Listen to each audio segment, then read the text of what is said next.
আমার ভাগ্নের একটা ছোট ফার্ম আছে, অনেকগুলো ব্রয়লার মুরগি পালে।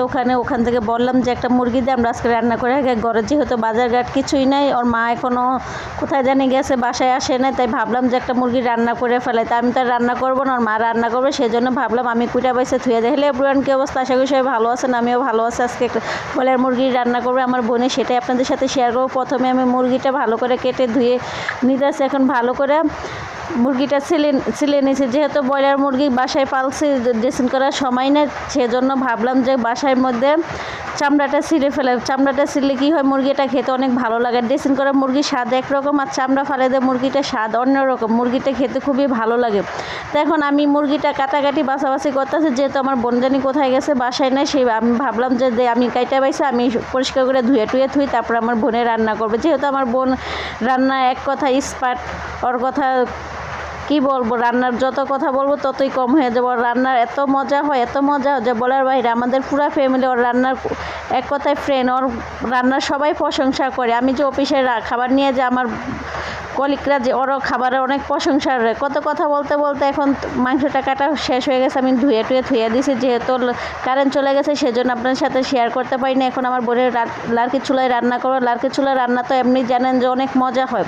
লার্কির চুলায় যারা রান্না করে তারাই শুধু বুঝে যায় লার্কির চুলায় রান্না কত মজা হয়। আগে গ্যাসে রান্না করছি, রান্নাটা অত মজা লাগতো না, কিন্তু আমার বোনের হাতে রান্না এত মজা লাগে যে বলার বাহিরে। সবসময় লার্কির চুলায় রান্না করে, মাঝে মাঝে গ্যাসেও রান্না করে।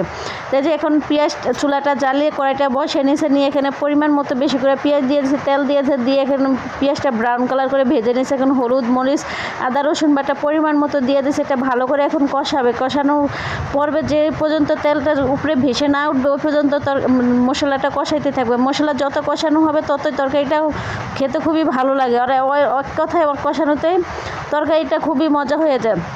আর আপনারা তো সবসময় জানেন আমি কথা গুছিয়ে বলতে পারি না, কথা সবসময় বলতে গেলে নার্ভাস ফিল মনে করি, কথা মাঝে মাঝে আটকে যায়।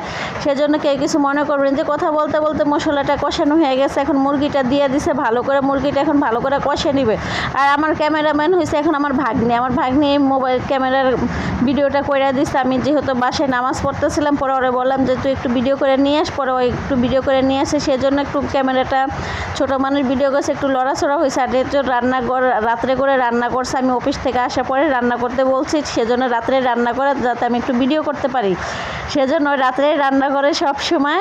এই যে দেখেন কত সুন্দর রান্না হয়ে যাইতেছে। তরকারিটা মাংসটা ভালো করে কষানো হয়ে গেছে। এখন পরিমাণ মতো ঝোল দিয়েছে, যেহেতু মাংসটার মধ্যে কোনো ঝোল থাকবে না সেজন্য ঝোলের পরিমাণটা কম দিয়েছে। যে রান্না প্রায় শেষ হয়ে গেছে, এখন এখানে জিরার গুঁড়া দিয়ে দিয়েছে। জিরার গুঁড়াটা দিয়ে তরকারিটা আরেকটু ভালো করে জাল দিয়ে নেবে, যাতে কোনো ঝোল না থাকে, মাখা মাখা থাকে। এই ঝোলটা রান্নাটা খেতে সবাই খুবই পছন্দ করে আমার বোনের হাতের রান্নাটা। এই যে ফাইনালি রান্নাটা হয়ে গেছে, এখন তরকারিটা বেড়ে নিতেছে আরেকটা পাতিলের মধ্যে। যেহেতু চুলার রান্না করছে, পাতিলের নিচে অনেক কালি থাকে, সেজন্য আরেকটা পাত্রের মধ্যে বেড়ে নিচ্ছে। তো আজকে ভিডিওটা এই পর্যন্ত, পরবর্তী আরেকটা নতুন ভিডিও নিয়ে চলে